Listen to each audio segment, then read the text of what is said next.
buenas tardes y gracias a Vicente Bosch como representante del Ateneo Valenciano por habernos abierto de nuevo las puertas de esta magnífica entidad. Gracias a ustedes, como no, y a todos aquellos que nos están viendo a través de la pantalla. Y también gracias a Meritxell Blay y a Ángel Narro, porque hoy les hemos convocado aquí a ustedes para hablar de algo tan importante para el ser humano como el origen de la palabra.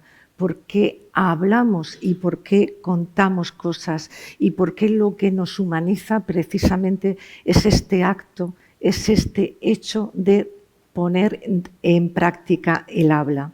Por tanto, lo que les proponemos ahora aquí es seguir esos caminos, esos senderos de vuelta, y para ello nos vamos a aprovisionar de aquellas piedras, ¿no?, que se echó Pulgarcito en el bolsillo, de aquellos guijarros para encontrar el camino de vuelta. O si lo prefieren, vamos a estirar de ese hilo de Ariadna, pero no para salir del laberinto, sino para ingresar en él, para ir al origen y al centro del porqué de todo para nuestra especie, que, como he dicho antes, reside en el habla. ¿Y por dónde vamos a empezar? Pues por los cuentos, porque como todos ustedes saben, los cuentos se cuentan. Y uno nunca habla solo, sino que se lo cuenta a otra persona. Cuentos, pues, en los que se halla la razón para entender el mundo y que se han contado siempre al lado del fuego y que se han transmitido de generación en generación aún hasta nuestros días. Cuentos que parecen enigmáticos y que están en un mundo aparte, un mundo fantástico, un pasado muy lejano, cuando realmente no es así. Los cuentos y a nivel simbólico todo lo que se produce en ellos está todavía entre nosotros. O más que eso, está dentro de nosotros. Por eso tenemos esa necesidad de explicarnos y explicar el mundo y sacarlo. Y bien, como digo, ¿por qué contamos cuentos y sobre todo qué necesidad existe? ¿Hay una necesidad o simplemente lo hacemos por pura diversión? Y es que el cuento está en el origen de todas las culturas. Es uno de los pilares, por no decir el pilar básico de todo lo que somos y para poder haber conformado estas sociedades, ¿no? Fíjense ustedes cómo el niño empieza a caminar escuchando cuentos. El niño que mientras lo escucha se está percibiendo en un mundo al que es arrojado y en el que tiene que desenvolverse en una situación de absoluta indefensión. Y además de todo esto tiene que sobrevivir a este pasmo inicial y también tiene que darle una solución final. Por tanto, el cuento es algo más que una simple moraleja, sino que está formando la mente del niño a nivel simbólico, le está haciendo que comprenda la abstracción y la resolución también de los problemas. Cuentos que solemos denostar diciendo de ellos que son de una categoría inferior. Creemos que no son pertenecientes, digamos, a esos grandes géneros literarios, cuando no es así. Todos sabemos que cuando hemos sido pequeños siempre le hemos dicho a nuestras madres: otra vez más, cuéntamelo otra vez. O sea que el cuento se renueva y esas grandes contadoras, ¿no?, las tías, las abuelas, las madres. Digo yo, si no será por eso, que tal vez las mujeres leemos más que los hombres, ¿no? Porque hemos sido las grandes hacedoras de cuentos y además los hemos puesto en escena, y eso es súper importante para que al niño no se le hiciera siempre monótono y como que contábamos él mismo. Y es que cada vez que se cuenta un cuento se repite la historia humana, porque tanto el que lo emite como el que lo recibe tiene que revestirse de una sacralidad primigenia, de un respeto ante el misterio del mundo y de sus peligros.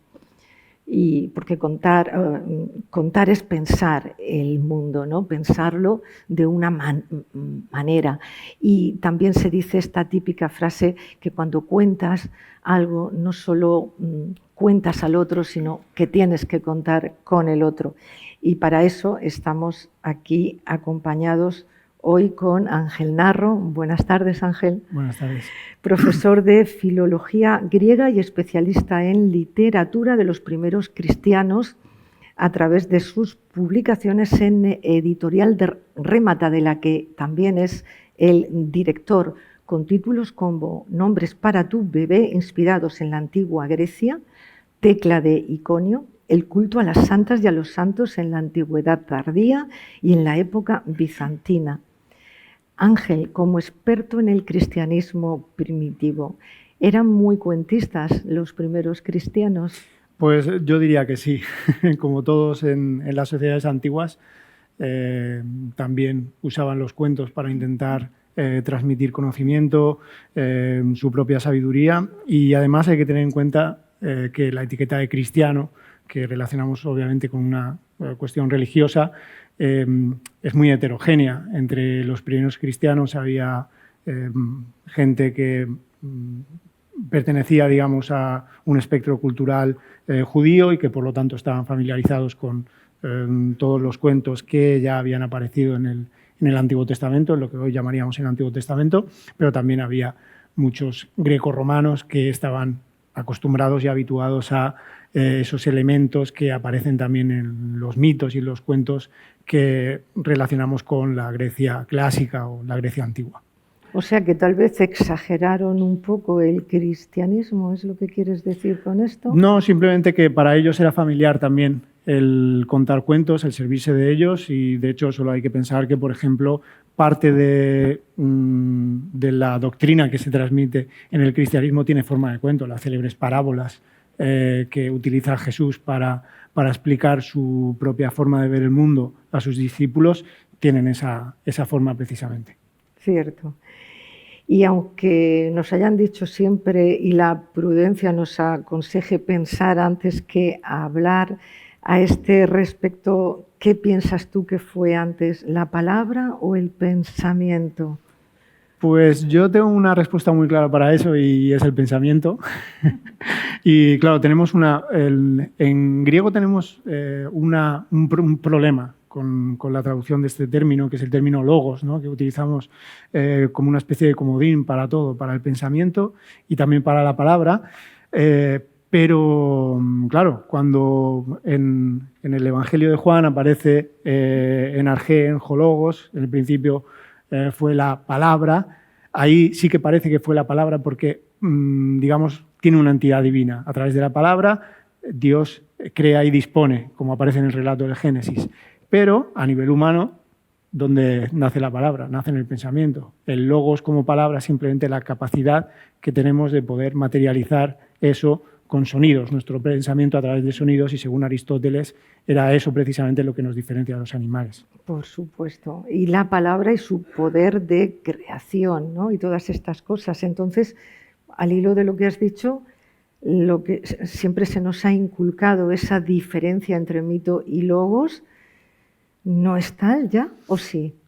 Yo diría que no, y de hecho cada vez la tendencia por la mayor parte de los académicos y de los investigadores es a negar o a matizar esa distinción tan clara de la que antes se hablaba, que proviene en realidad de la filología alemana del siglo XIX, también influenciada por el pensamiento filosófico alemán de aquella época, que contemplaba la historia como una especie de sucesión de periodos de decadencia y esplendor.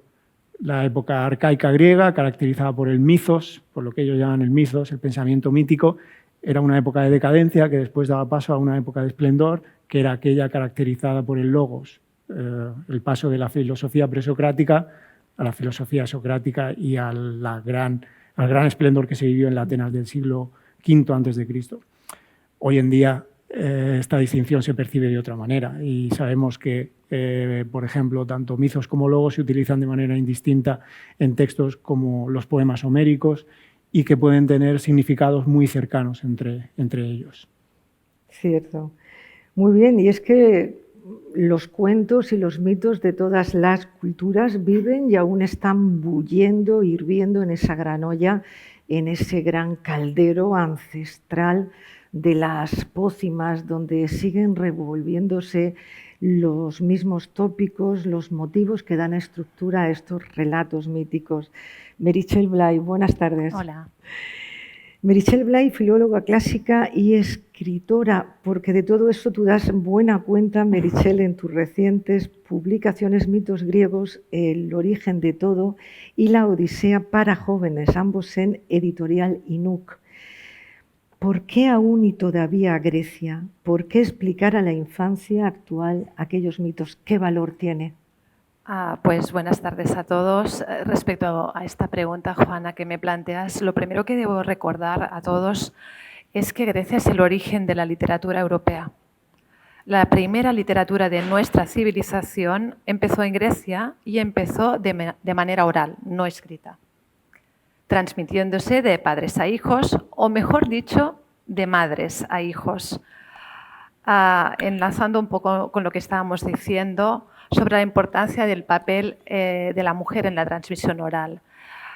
De madres a hijos en el oikos. El oikos es la casa griega. Pues bueno, ¿se me ha escuchado bien el primer trozo? Sí. Bueno, pues ¿dónde estábamos? En el oikos. El oikos es la casa griega, el espacio reservado supuestamente para la mujer, en donde las mujeres se educaban, se preocupaban de la primera educación de sus hijos, como hacemos un poco ahora. Hasta los 6 años los niños no iban a la escuela y se educaban en el oikos, en la casa.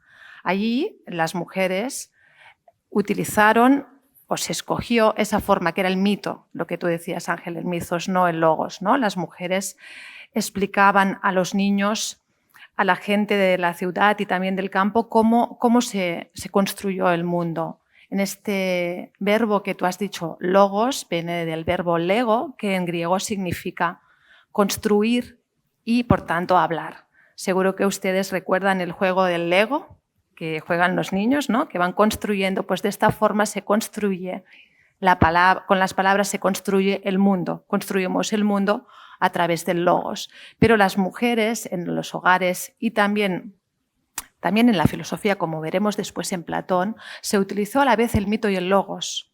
Antes de que el logos ocupara el espacio de la polis, no el del oikos, que era el de las mujeres, sino el espacio masculino de la polis, donde surgió la filosofía, donde se explicó la fisis, donde se explicó el mundo de otra manera, convivían también las dos formas, como bien has dicho en Platón, vemos el mito del carro alado o el mito de la caverna.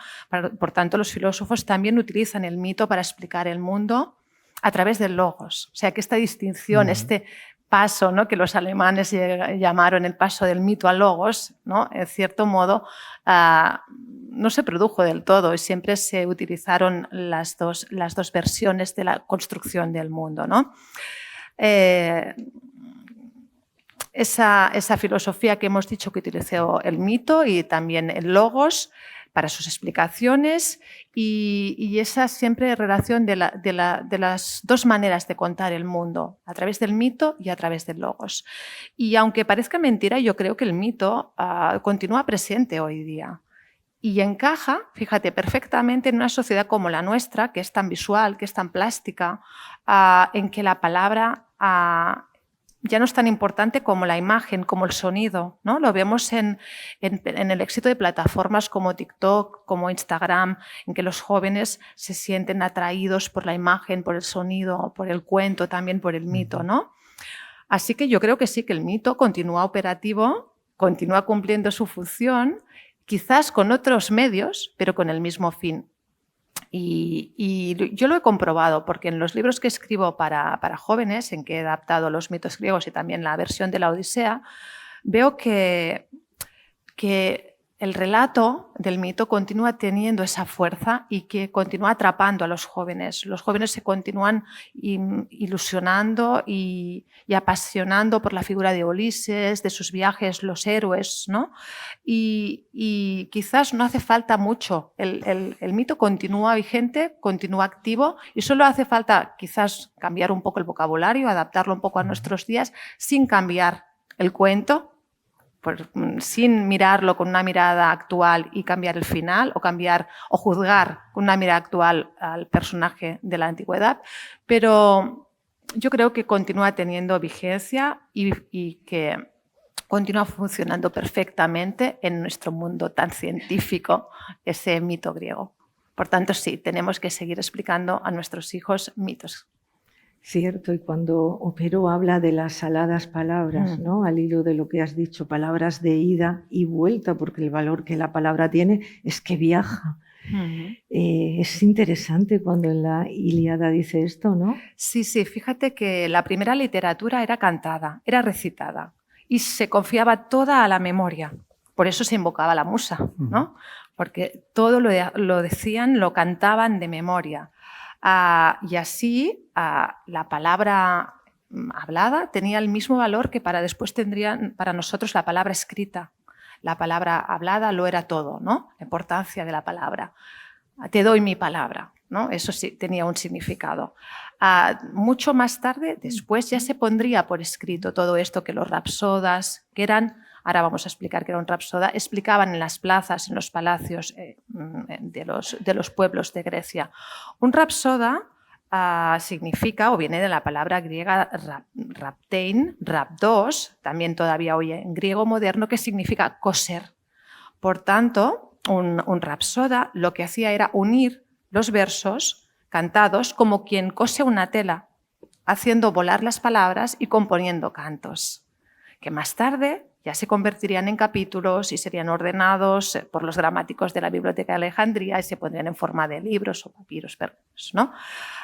El rapsoda, ese cantor ambulante que a veces era ciego, a veces acompañado con su bastón y algún instrumento, que iría hilvanando fragmentos de viejos poemas, como lo hacían las mujeres en el hogar, mientras cosían, que hablaban, que cantaban, que contaban historias y así enseñaban y transmitían todo este saber de generación en generación.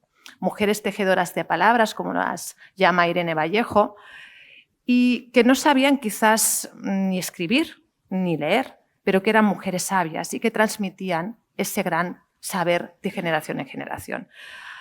Por tanto, los poemas épicos que después leeremos hoy día, que han sido puestos por escrito, se convertirán en grandes enciclopedias para los griegos. Allí estará todo el saber que un griego necesita, desde construir un barco, hacer un sacrificio, cualquier cosa que un griego necesitaba saber lo tenía en los poemas homéricos, que después se pasarían a los libros y que llegarían, ¿no? Que nos llevarían a todo el saber hasta nuestros días. Cierto, así es, y en lo que ha comentado ella, en lo que has comentado tú sobre el canto, qué importante es el cantar para memorizar cosas, ¿no? Cómo se cantaba en la antigua Grecia los poemas homéricos y se recitaban a golpe de bastón cuando se acababa un cuento. Hasta nuestros días nos hemos aprendido las tablas de multiplicar, por ejemplo, con una cantinela, tarareándolas. Y fíjense ustedes que contar era algo, como he dicho, sagrado, porque los versos se cantilaban, como se cantilan en las religiones sagradas, por ejemplo, cuando se celebra la misa católica en latín, ¿no? La misa tridentina, o cuando el muecín desde la mezquita llama a la oración. Y también está la teoría que dice que empezamos a cantar antes que a hablar. Podría ser, porque como el canto nos ayuda para luego, ¿no?, poder hablar bien. Y es que hoy ya no cantamos, por lo menos las personas que como yo, sobre todo las mujeres que tenemos cierta edad, cómo nos acordamos cómo nuestras madres cantaban en casa, cómo la vecina cantaba en casa mientras hacía las faenas del hogar, ya no digo los hombres, en el campo, ¿no?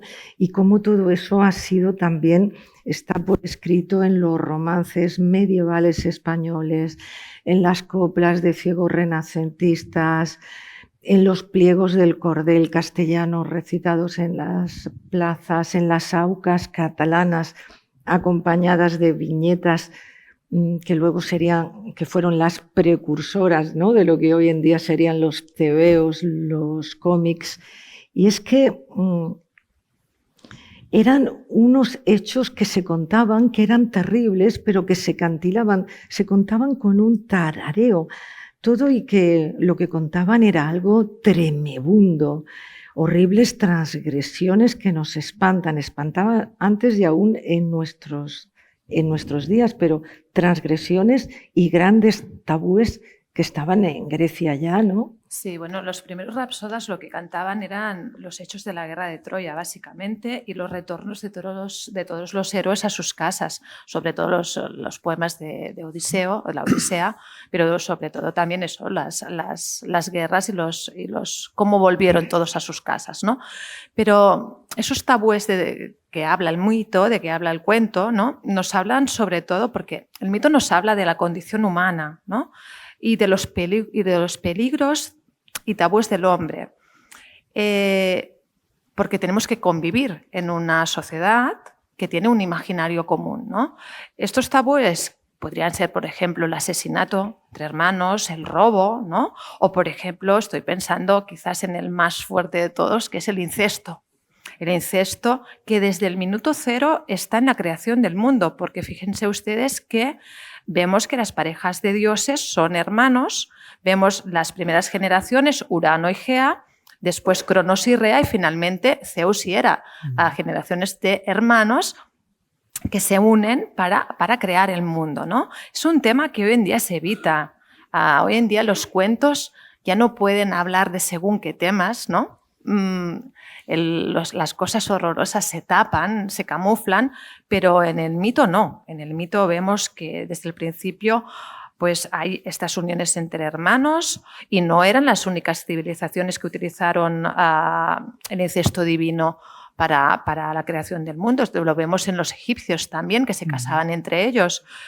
Pero lo que hizo el mito fue forjar la moral que tenemos hoy en día, considerando el incesto como un horror entre los hombres, no entre los dioses. Por ejemplo, vamos a verlo en el mito de Edipo y Yocasta, ¿no? Edipo, intentando escapar de su destino, mata a su padre y se casa con su madre.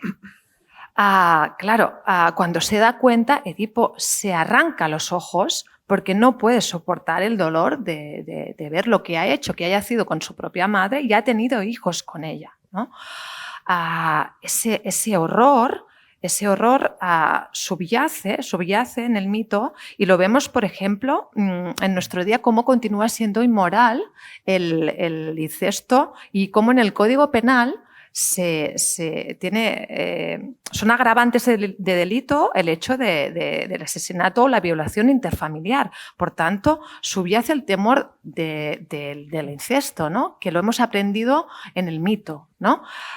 Otro gran tabú, por ejemplo, sin alargarme mucho, que a mí me gusta, es la hibris. La hibris significa el pecado de soberbia.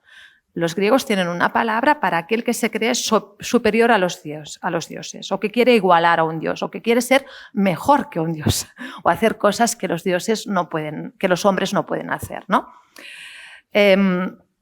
Porque el mito lo que nos advierte, o el cuento también, de lo que nos advierte es de nuestro lugar y de las consecuencias de transgredir estas leyes no escritas, estos tabús, ¿no? Vemos los grandes castigos de los condenados eternamente en el inframundo. Por ejemplo, estoy pensando en Tántalo. Tántalo sirvió en la mesa de los dioses a su propio hijo troceado como comida. Y claro, esta burla, este desprecio de los dioses, también les quiso robar su ambrosía y su néctar, su alimento sagrado, y eso fue castigado eternamente. Tántalo se bajó al inframundo y toda la vida estuvo pasando hambre, toda la vida de muerte, pasando hambre y sed. Por tanto, vemos una vez más el poder aleccionador del mito y su función no solo como creación del mundo, como decíamos antes, el mito que permite construir a través del logos el entorno en nuestro mundo, entender de dónde venimos, de cómo surgen los dioses, las montañas, el mar, todo, sino también cómo debemos comportarnos en el mundo. Y para mí este es uno de los puntos fuertes del mito. Por supuesto, es que el incesto creo yo que es un horror máximo, ¿no?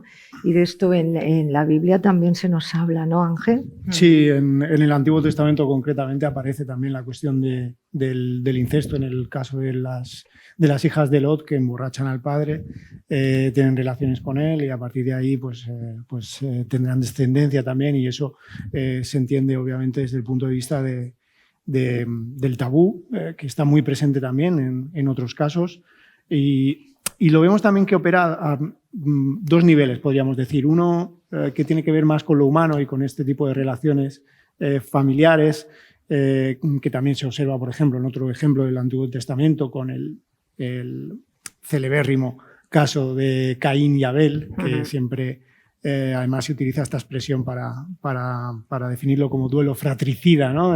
O cainismo, que viene precisamente de ahí. O en otro nivel, ya enlazando un poco más con lo que decía Meritxell, con el concepto de hibris. Claro, la hibris para los griegos es esa transgresión, esa soberbia del ser humano que muestra para con la divinidad.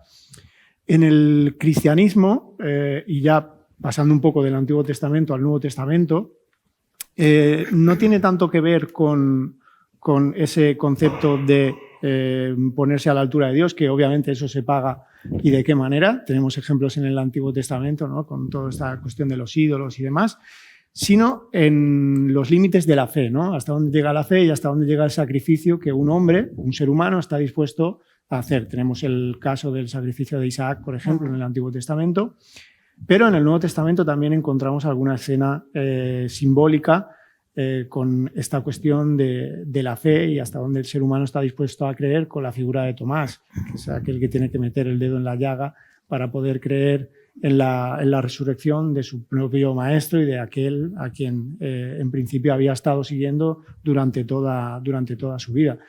No llega a ser ese pecado de hibris, esa soberbia, pero sí que habla e intenta definir cuáles son los límites de la humanidad.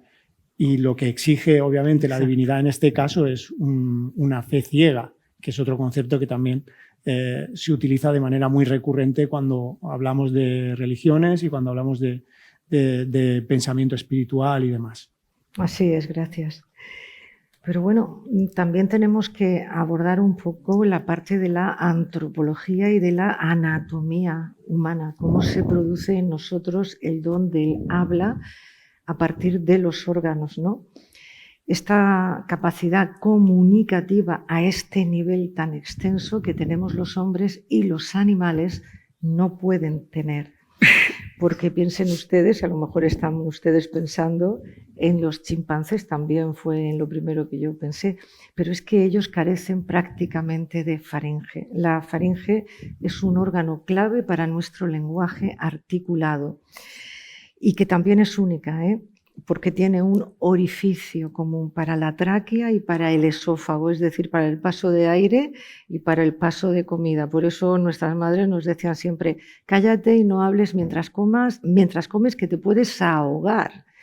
Y los antropólogos incluso dicen que el gran precio que hemos tenido que pagar por tener la capacidad del habla es también tener la posibilidad de morir mientras comemos ahogados. Esto hay que tenerlo en cuenta.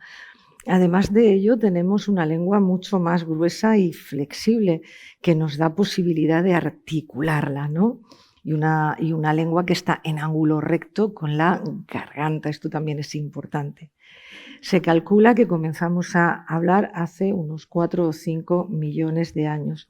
Piensen ustedes que el Australopithecus no iba erguido, tenía el cerebro pequeño y se le presupone, por tanto, que tendría un habla muy, muy básica. Luego llegaría el Homo erectus, ¿no? Que como su propio nombre dice, ya va erguido, ya, por tanto, tiene esta lengua en ángulo recto, con la garganta.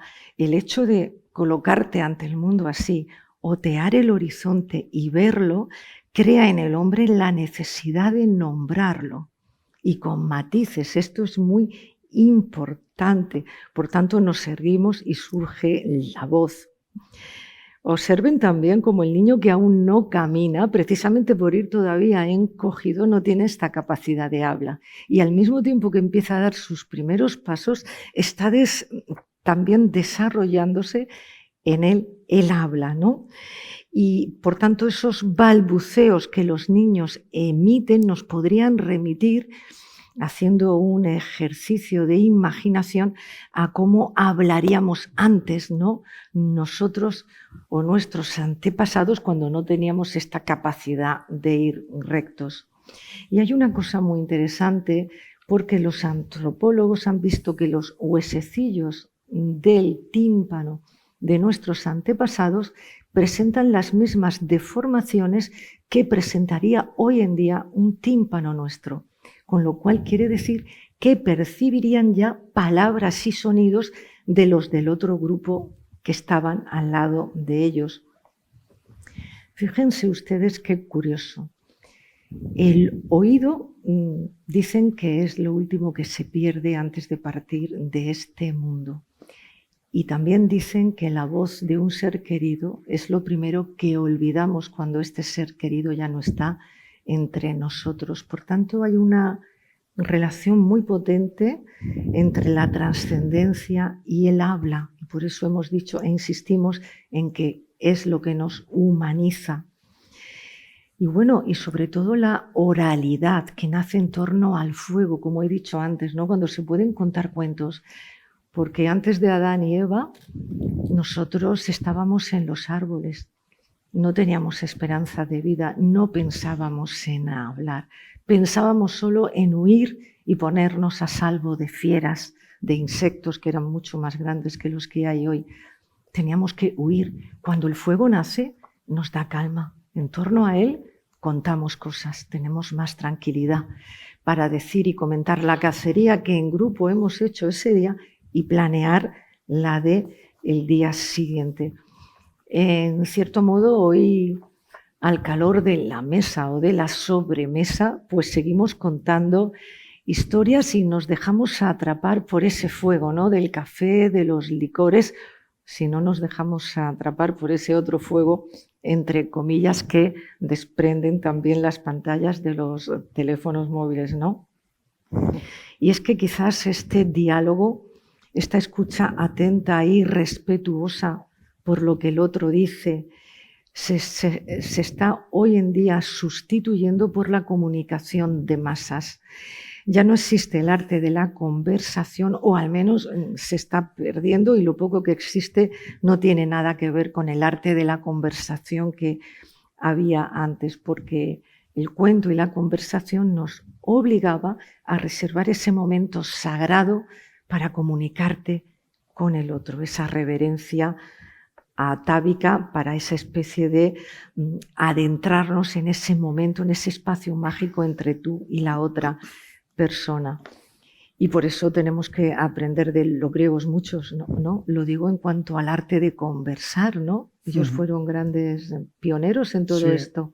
Y además, me ha gustado mucho una cosa que has dicho anteriormente, esto de la posibilidad de atragantarse cuando se está comiendo y hablando a la vez. Porque los griegos en los banquetes diferenciaban las dos partes. Por una parte era el comer y luego ya venía el beber. Cuando hablaban normalmente era en la parte del beber, así no había peligro para poder atragantarse. Existían otros peligros. ¿Tú crees que es por eso?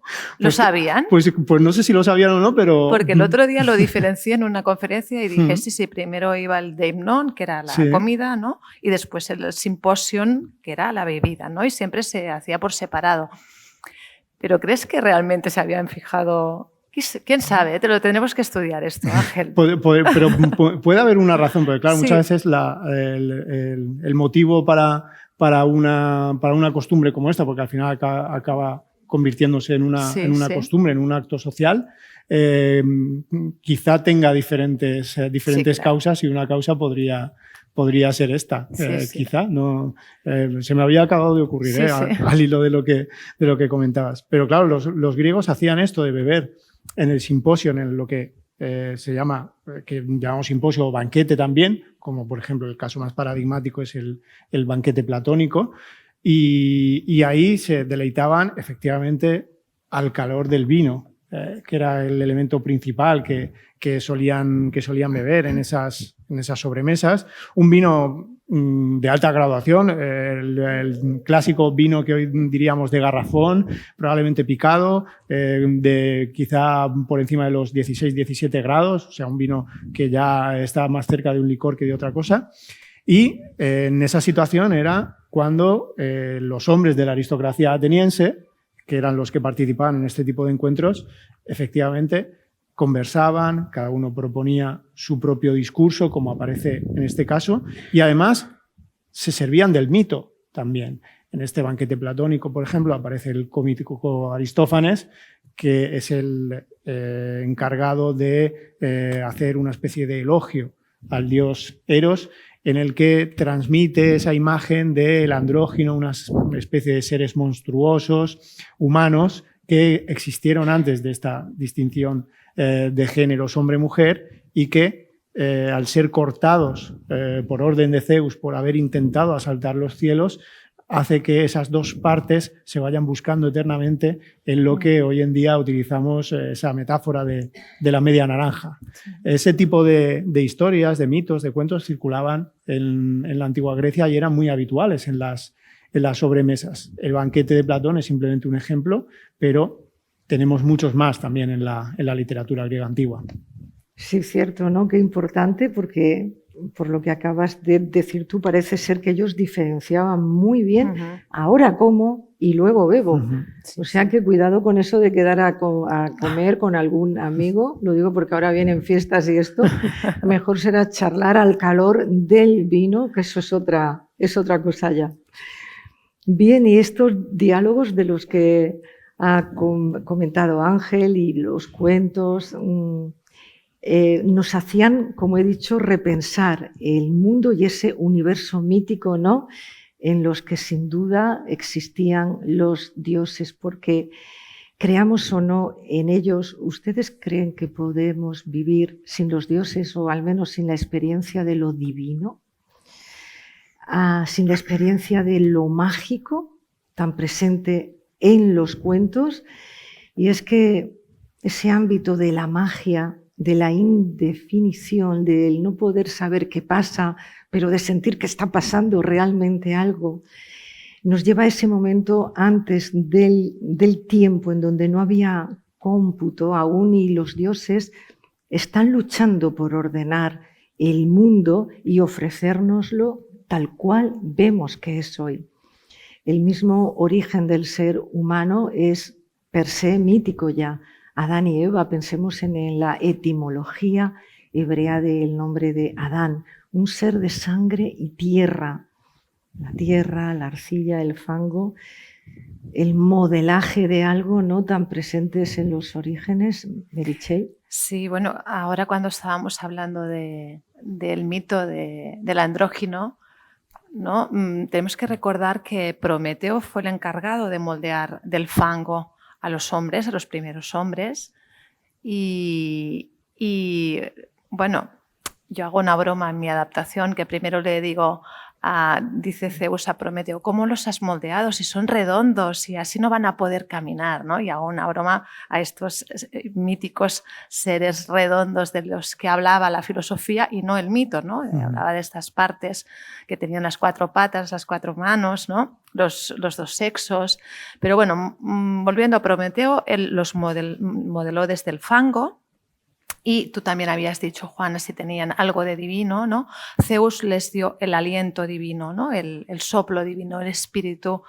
Y si nos fijamos en la palabra espíritu, ¿no? De inspirar, expirar, ¿no? Esa cosa que tiene la palabra pir, de donde viene pirómano, pira, que significa fuego en griego. Por tanto, cada vez que que aspiramos, ¿no? Estamos quemando el oxígeno, hacemos como una pequeña hoguera aquí en el pecho, ¿no?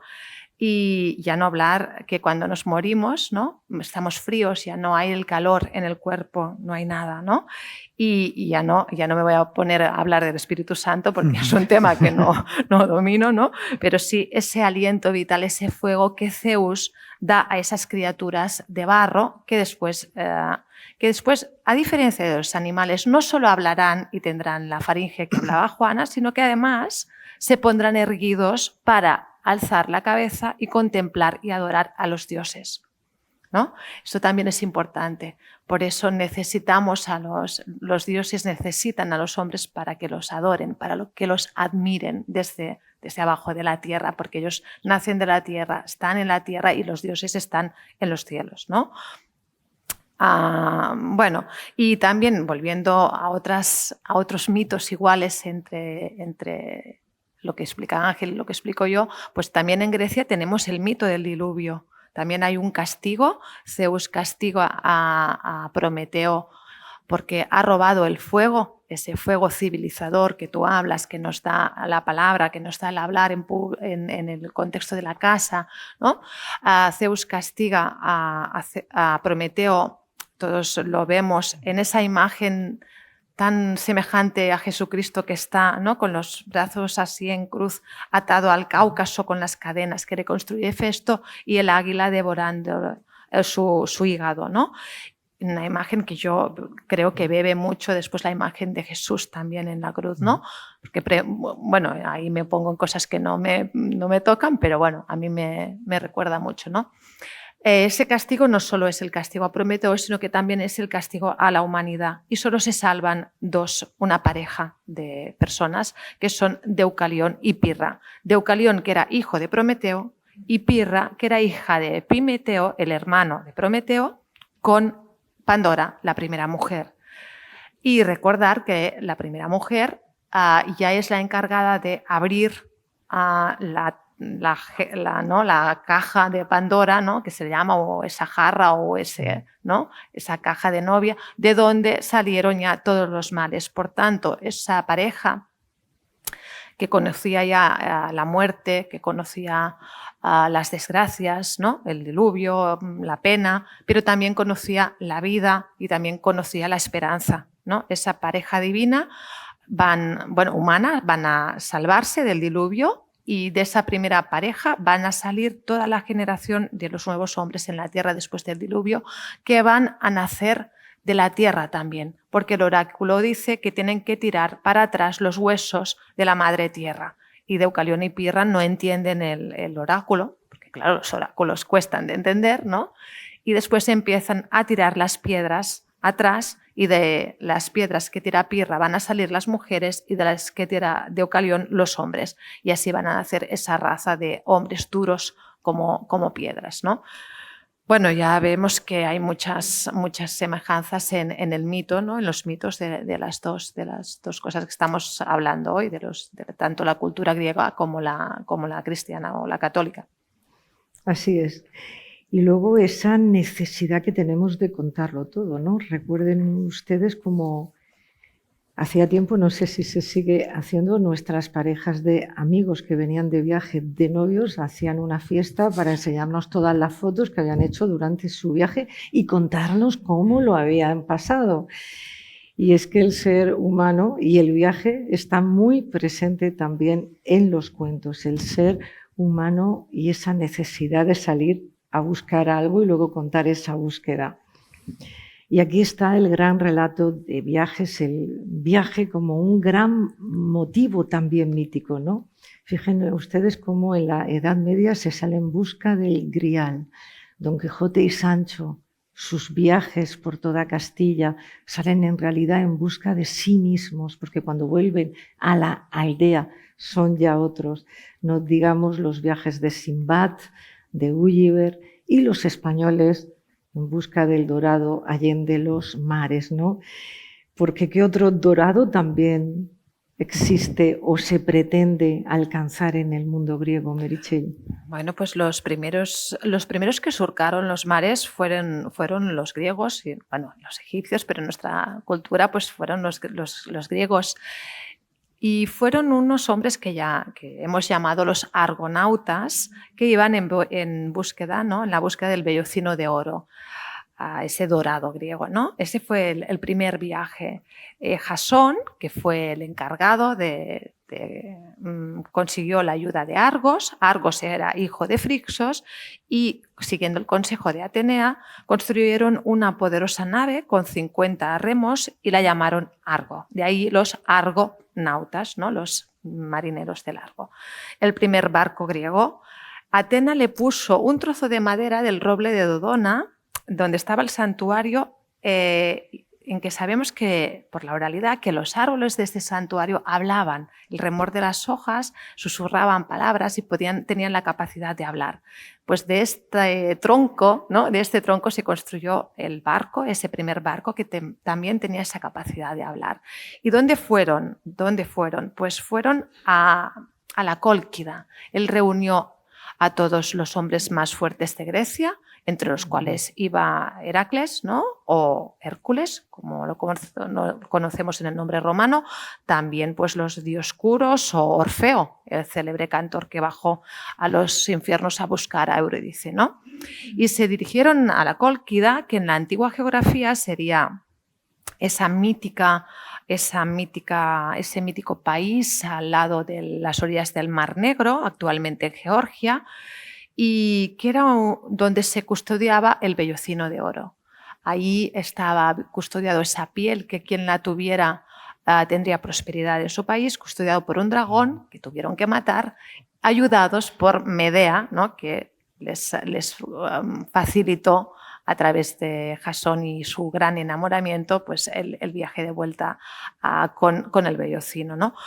Y fijaros que en esta zona todavía hoy es un dorado para muchos, porque se cree que era una zona rica en oro, también en cobre, como su nombre indica, ¿no? Porque Jalcos es dorado, ¿no? Es de cobre también, y actualmente es una zona que continúa siendo explotada a nivel de recursos como el petróleo, ¿no? Y una zona de guerra, ¿no? Situada al lado en la guerra de Ucrania que tenemos actualmente, ¿no? Por tanto, continúa la búsqueda del dorado.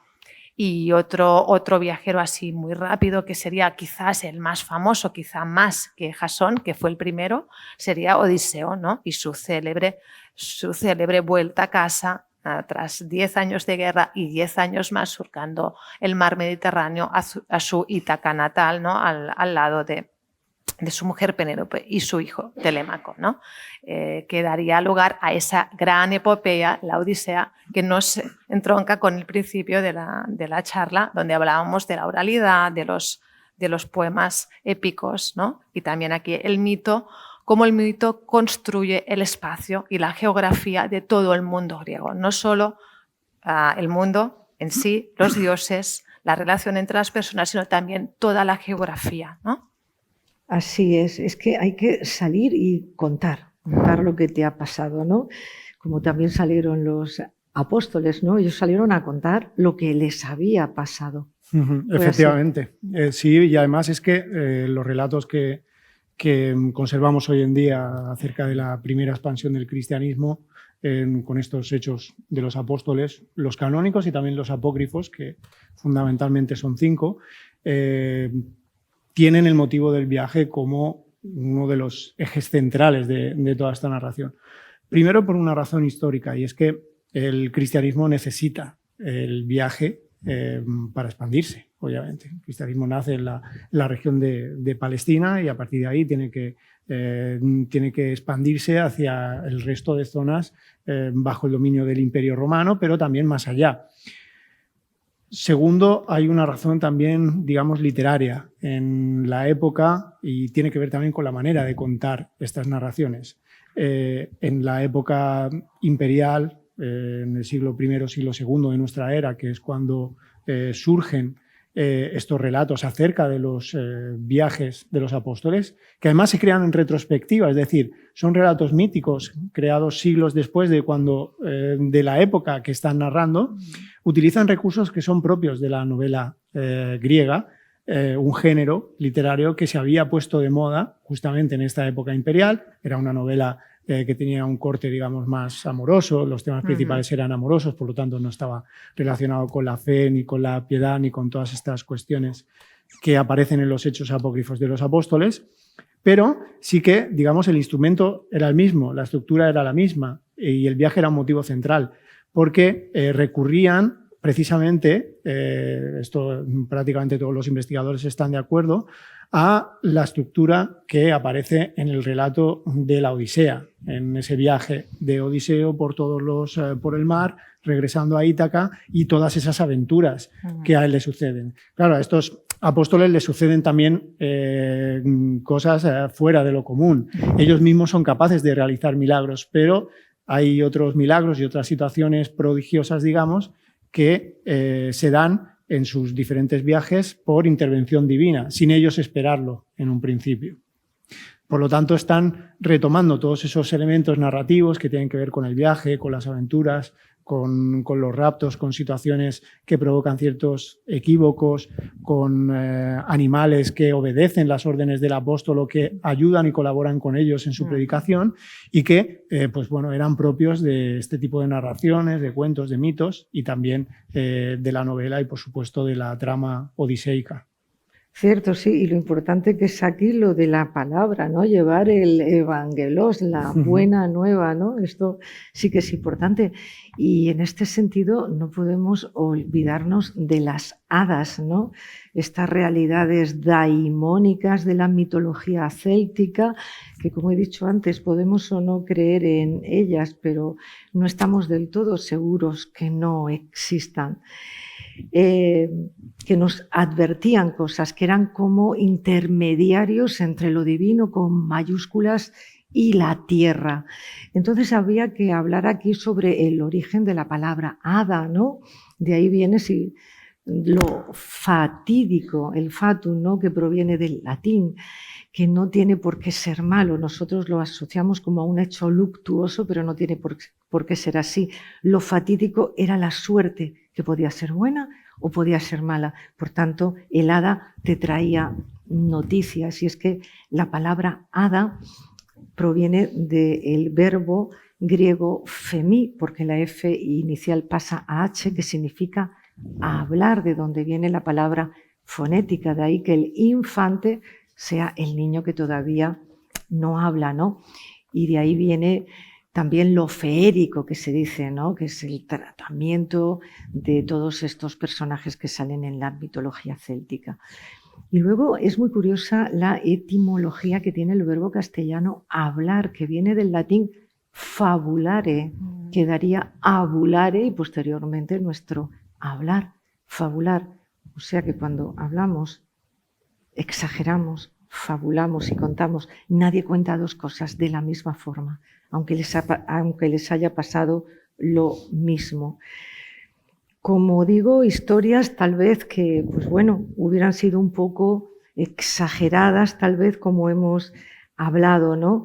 Y tal vez también los personajes que aparecen en estas historias, porque se fabulaban con ellas como los héroes de los que ha hablado Meritxell antes, porque también hay héroes, ¿no? Circunscritos al área de lo que es hoy en día Palestina, Israel, etc. Había unos héroes como había héroes en la Grecia clásica.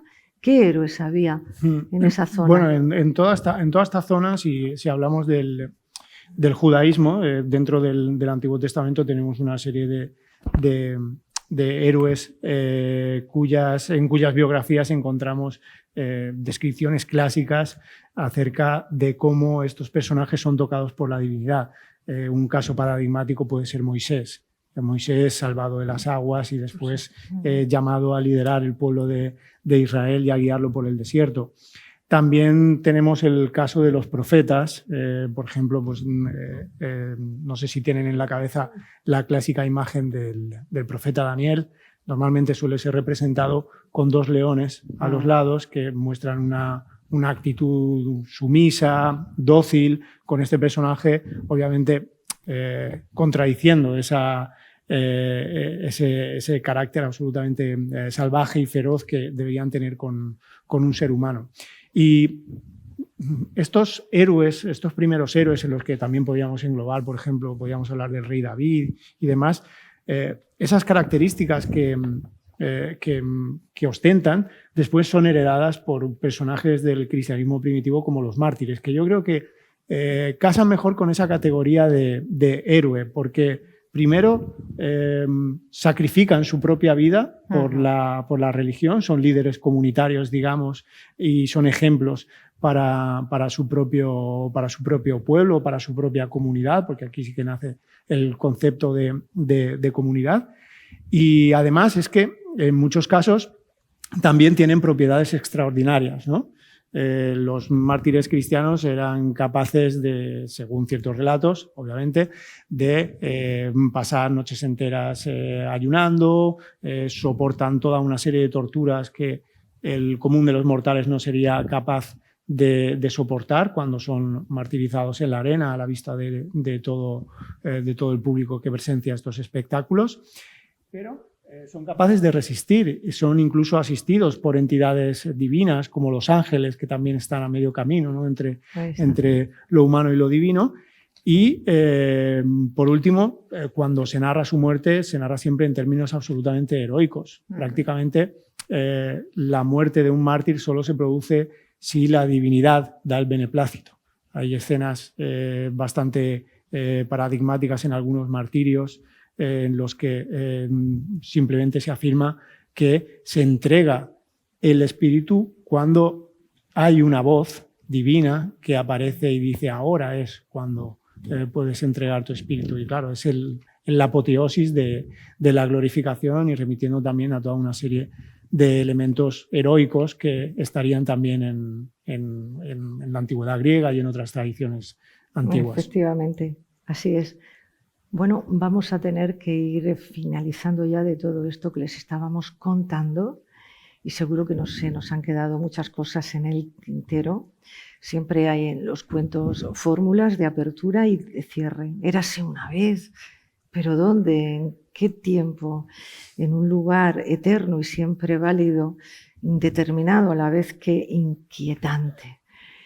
Y hablando de charlas, oralidad, si tienen a bien seguir escuchándonos, les emplazamos aquí para pasado mañana con Ángel Narro, ¿no es así? ¿Con qué tema, Ángel? Sí, bueno, pues hablaré sobre el Jesús oculto. Como es oculto tampoco puedo desvelar mucho más, pero es cierto que hablaremos y repasaremos algunas de las cosas que se han comentado hoy, porque obviamente dentro del cristianismo primitivo la palabra tiene un papel fundamental. Y también el concepto de mito para crear esa imagen de Jesús que no casa ni está acorde con la imagen que tradicionalmente se ha transmitido en los evangelios canónicos y los textos generalmente aceptados por la Iglesia. Así es, gracias Ángel. Como también les vamos a convocar aquí para el día 15 de enero junto a Meritxell Blay y servidora, en esta ocasión acompañados por el dibujante valenciano Juan Carlos Viñas, JK, ilustrador de la última publicación de la autora sobre mitos griegos para jóvenes. Y en esta ocasión les vamos a hablar sobre ¿qué, Meritxell? Pues sobre el origen del todo, lo hemos titulado o subtitulado, ¿no? Por eso los dioses, desde el caos hasta toda la creación de las 3 generaciones de dioses, la creación del hombre, la mujer y algunos actos entre dioses y hombres, cuando todavía los dioses y los hombres se mezclaban, ¿no? Porque ahora ya, que yo sepa, no bajan a la tierra no lo sabemos, con nosotros. Porque todo es mágico. Y bueno, colorín colorado, ¿ustedes de verdad creen que este cuento se ha acabado? Pues esperemos que no, por favor, y cuando salgan de aquí apaguen los móviles y pónganse a contar historias, pónganse a charlar, porque detrás del contar historias siempre subyace esta búsqueda incesante de la felicidad por parte del ser humano. Muchas gracias. Muchísimas gracias, la verdad es...